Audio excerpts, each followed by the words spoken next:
All right, let's do a movie review. The Slammin Salmon. The Slammin Salmon.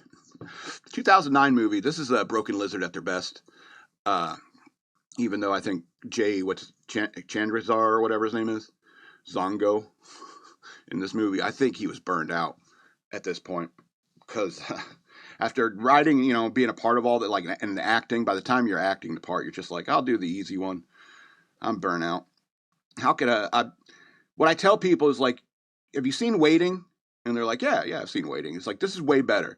And obviously Broken Lizard, they have this reputation doing these like off the wall comedies and stuff like that. And all you really need to do for the way that they write, and I think they write as a team, the only thing you need to do is like give them a setting and a premise. All right. And the setting and the premise is it's a high class restaurant run by an unhinged boxer played by Michael Clark Duncan. And and every single line is just brilliant. And even like the late Mr. Duncan's lines were fantastic because he mispronounces everything, misuses words, and anybody who corrects him he yells at them expletives. And it's hard, especially when you're a person like me and somebody uses a word in the wrong context or something like that. I feel a need to jump in, and boy, I couldn't work at a place like that. And so, obviously, since it's a high-class place, there's lots of good tips to be had.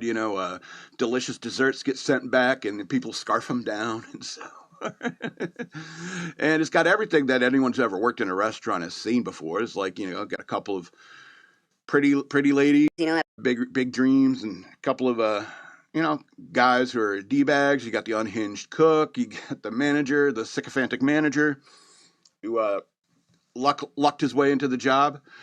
And so it's got a lot of those elements. It's like anyone who's worked at any kind of restaurant, not just a high-class place. The difference between this movie and like Waiting is far more accessible because far more people have worked at a place like Chili's or something like that, instead of like high-class places where there's far more far more demanding standards. And so, but at the core of it anyway, no matter how many rules you put about in the uniforms and how they have to have their nails right and their hair right and so forth, it's still just a bunch of waiters and servers and unhinged chefs, in the back.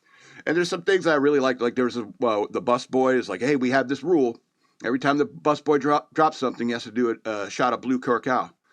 And that brings back some fond memories for me. Walking around with blue teeth and lips. Everyone's like, what's wrong with you? All right. And every single character has an arc. Every single character has an arc. And if you're looking at like one character, it's like, this guy's a D-bag. Man, I hope he gets a little bit of comeuppance. Eventually he get comeuppance, the pretty girl, the blonde girl, she gets burnt in the face with soup, and so her tips just disappear. And that's part of her arc. Then you got Smart Girl. And it's funny because nobody ever refers to her as Smart Girl until the blonde comes up to wait on Michael Clark Duncan, his character. What's his name? Cleon Slammin Salmon. He's the boxer. He freaks out at her face. It's like, go get me the smart girl. And when he says that, everyone knows exactly who he's talking about. And I think that's funny and realistic when it comes to like working at a restaurant. Give me the smart girl.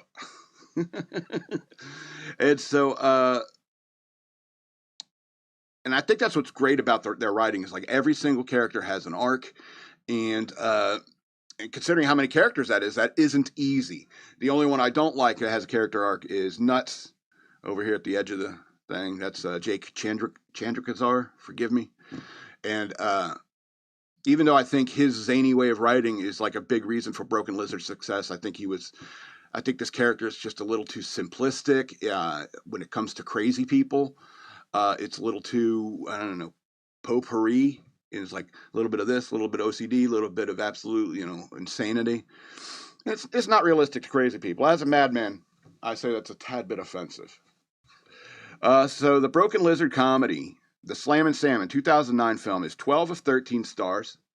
Also, of all the types of butts in the world to put onto film, Indian butts are like the least desirable to put on screen.